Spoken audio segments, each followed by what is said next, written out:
This week on Charger Bulletin News, the important changes to the FAFSA and how they may impact you. The university offers the annual flu vaccines to students.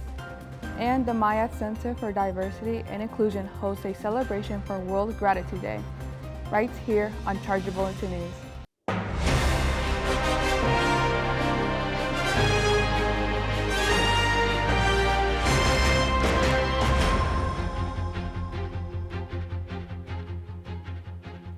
Hello, and thank you for tuning in to another episode of Charger Bulletin News. My name is Aljano Khalis. And I'm Naomi Corona. Let's get this week started with some information regarding flu vaccines on campus. The university's Health Service Center will be offering their annual flu vaccines appointments on campus. If you are interested in receiving a flu vaccine but could not schedule an appointment for September 8th, you are in luck. Health services are located on ground floor of Sheffield Hall and will be offering students, faculty, and staff the opportunity to make another appointment on Thursday, September 28th, between the hours of 9 a.m. to 3 p.m. Health Services is advising all students to wear a short-sleeved shirt and to bring your insurance card and identification with you. One may reserve an appointment by calling Health Services at 203-932-7079 or by using their online scheduler located through My Charger. For more information, you can contact Health Services through phone or email. In continuing with campus news, the university's chapter of the Biomedical Engineering Honor Society is now the second official chapter in the state of Connecticut, following the University of Hartford chapter. The university's BMES chapter, which consists of approximately 30 members, has established official chapter recognition by the National Biomedical Engineering Society. The Biomedical Engineering Society is currently made up of 172 universities across the U.S. and is based out of Washington, D.C. The BMES offers students who study in biomedical engineering and bioengineering a hub and professional home where they serve to bring people together while advancing the field of biomedical engineering.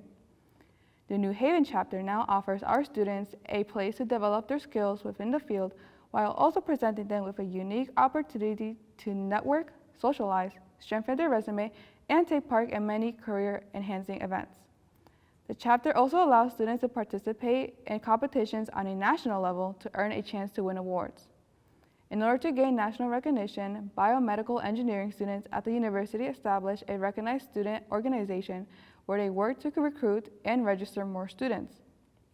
The New Haven chapter of the BMES is seeking to further relations with the University of Hartford chapter by establishing the dual university chapter compliance. This will allow students from both chapters to communicate and work alongside each other to further their own academic pursuits and heighten student chances of winning student chapter awards.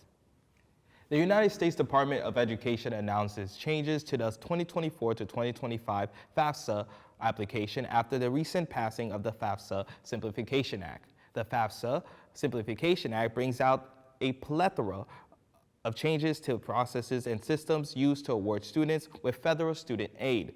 These changes are set to commence beginning the 2024 to 25 academic year. One major change consists of the anticipated launch date of the 2024-2025 FAFSA. Traditionally, the application has been released on October 1st, but the FAFSA is now set to be launched in December with a two-month difference. Students, faculty, and staff across the nation are wondering what these changes mean for students who participate in early decision agreements, and whether this will change the processes for universities across the U.S. Some major changes required by the new law include replacing the expected family contribution with student aid index, modification to family definitions in FAFSA formulas, expanding access to federal Pell Grants, and streamlining the FAFSA form.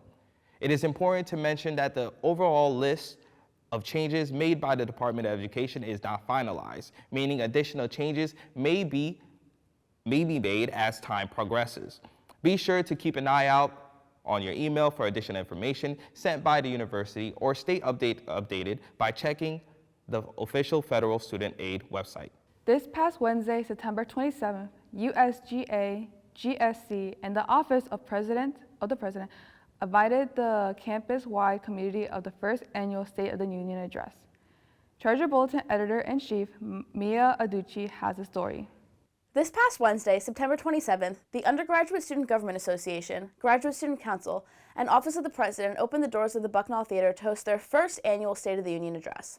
The event, which sought to create more unity between graduate and undergraduate student bodies and those in administration, gave way to USGA President Darby Brown, GSC President Malik Bojang, and Interim University President Sheetan Zenger, as well as a collective of assisting university staff to answer questions posed by the student body. The State of the Union was moderated by Dean of Students and Vice President of Student Affairs, Ophelia Rowe Allen. The gathering covered a number of subsets of campus life. The first point of discussion responded to a student's question which asked in what ways these leaders could ensure participation in DEIAB awareness surrounding disabilities. Brown said that the USGA's focus would be on promotion and visibility of their leaders on campus. Bojang said that the GSC values everyone's unique experience on campus and that they aimed to engage with the university to increase accessibility. Barbara Lawrence, the university's new Vice President of DEIAB and Title IX Coordinator, also spoke on the subject. Another student asked, quote, "How will the university focus on accessibility as it has not been a main focus?" End quote. Speaking on behalf of facilities as well, Lawrence said that it was, quote, "unfortunate that this is the perception, that accessibility is not a main focus, but it is," end quote. Other topics covered included on-campus jobs and internships, housing and community for graduate and international students, the infamous parking pushback, and increased support for, quote, "fraternity and sorority life," end quote. Responses sparked discussion on the potential transition from being a deferred recruitment campus, the growing task force for international life and student employees, and aims to continue to make the campus a more walkable community. Nearing the end of the discussion, the panel of presidents was asked about bridging the gap between administrative decisions and students' needs. To this, Brown said that her role was to amplify students' voices to those who are capable of making those changes. This was in addition to her goals for greater outreach to students via social media, as it is less daunting than emails, and transparency between the motions of her executive board as they are conveyed to the student body. That's all from the State of the Union address. I'm Myatt Center, and now let's head back to you guys at the desk. Thanks, Mia. Next, we are heading to Will Hink with more updates in the world of sports. What's happening this week, Will? Hello everybody and welcome back to another installment of the Charger Sports Report. My name is Will Hink and here's the word from this past week. Field hockey kicks us off with a 4-2 victory against St. Thomas Aquinas College at home. The Chargers were down early in this matchup before storming ahead with 3 points in the second half.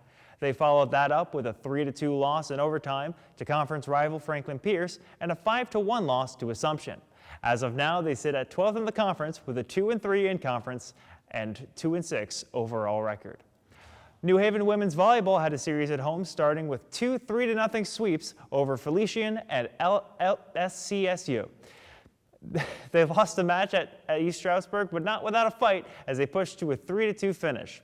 They would pick up the pieces as they dropped another sweep on St. Rose at home. They sit at second in the conference at 1-0 in conference and 6-7 overall. Meanwhile, the New Haven's men's soccer team went into the weekend with a bitter taste in their mouths after a rough 3-1 loss to American International College. They wrapped up things with a chippy home match against Assumption that ended in a 4-3 victory for the Chargers. The men's team now sits at fourth in the conference at 2-1-1 in conference and 4-1-1 overall. The New Haven's women's soccer team also dropped a 2-0 match to conference rival Bentley. They sit at seventh in conference at 1-2 in conference and 3-4 overall. To close out our report, we had the Charger football team facing off against Franklin Pierce on the road. Franklin Pierce led after the first quarter, but promptly decided to pay homage to the Denver Broncos and allowed the Chargers to score 41 unanswered points, 27 of which came in the second quarter. The Ravens scored a touchdown in the last frame, but by then, the damage was already done. The Chargers sit at second in the conference at 6-1 in conference and 8-3 overall. That's it for this week's Charger Sports Report. Now let's continue with more exciting news in the world of entertainment today. This week, Emily Lavoie is back to give the latest scoop on all things new in entertainment. Let's head to her for more. Thanks, Will, and welcome back. I'm Emily Lavoie. Let's get into it. If you snoozed on grabbing tickets before, it's not too late to grab them now. American singer-songwriter SZA has added 21 more stops on her U.S. leg of the SOS Stadium Tour. SZA's SOS studio album was first released in December of 2022, with the promotion of her tour announced shortly after. With the immense amount of success and popularity after the completion of the first leg, additional tour dates were extremely welcomed by her large audience. She kicked off round 2 of the tour on September 20th in Miami, with some of her upcoming dates and locations including Philadelphia, Pennsylvania on September 26th, Boston, Massachusetts on September 28th, Brooklyn, New York on October 6th and 7th, along with several other new dates and locations. This opportunity is not gone, girls, so go grab your tickets to see SZA. In other tour-related news, singer-songwriter Noah Kahan announced yet another major stadium tour for the year of 2024, this one titled We'll All Be Here Forever Tour. After he concludes his current Stick Season tour in February of 2024, he will then kick off the first leg on March 26th in Vancouver, Canada. This new tour will span 32 dates, visiting some major venues like Fenway Park, Madison Square Garden, and the Hollywood Bowl. Tickets for Noah Kahan's We'll All Be Here Forever tour are now available on all ticket websites. All right, Swifties, I'm sure you guys love this one. Taylor Swift recently partnered with Google to create puzzles to excite her fans about which vault tracks will be released along with the 1989 Taylor's version. Upon searching Taylor Swift in a Google search bar, a little blue safe would appear in the lower right side of the screen. After tapping on the safe, a word puzzle would appear. It took a total of all 33 million word puzzles to be completed by the Swifties to unlock the vault and learn the names of all the additional vaulted songs. We now know the names of the 5 new tracks from the vault, titled Slut, Don't Say Go, Now That We Don't Talk, Suburban Legends, and Is It Over Now? 1989 Taylor's version will be available to listen on all streaming services starting October 27th. That's all for entertainment today. I'm Emily Lavoie, and we'll head back to the desk with Khalees. On Thursday, September 21st, not only did the world celebrate World Gratitude Day, but so did the Myatt Center for Diversity and Inclusion on campus. World Gratitude Day is celebrated annually as a global reminder to pause and recognize the significance of gratitude in our lives. It is a day when people from diverse backgrounds come together to express and celebrate their thankfulness for the many blessings and positive aspects of life. In honor of it, the Myatt Center Diversity Peer Educators, Rhea and Janaya, hosted a presentation that promoted discussion over the magic of gratitude alongside a few games to highlight how individuals express it. And happening this Saturday, September 31st to Sunday, October 1st in Bridgeport, Connecticut, the annual Sound on Song Music Festival is returning to Seaside Park. Sound on Song is a Connecticut music festival celebrating world-class music, local cuisine, wine, craft beer, and more, all while overseeing the Long Island Sound. This 2-day festival has over 20 bands performing with no overlapping sets. Big artist names you might be aware of include Red Hot Chili Peppers, John Mayer, Hozier, the Trey Anastasio Band, and Dispatch. This event has grown to include a stage viewing doubled in size. Site-wide enhancements include lighting, directional signage, and a Ferris wheel overlooking gorgeous views of the Long Island Sound. General admission and VIP tickets are now on sale for Saturday, Sunday, or the whole weekend. Tickets can be found on soundonsongconnecticut.com/tickets. That's all the time we have for this week. You can check out the latest Charger Bulletin newspaper on chargerbulletin.com or newsstands around campus. Stay up to date by following us on social media at Charger Bulletin. Check out our link tree for access to the Horseshoe magazine. Thank you for joining us. My name is Aljana Khalees. And I'm Naomi Krona. See you next week on another episode of Charger Bulletin News.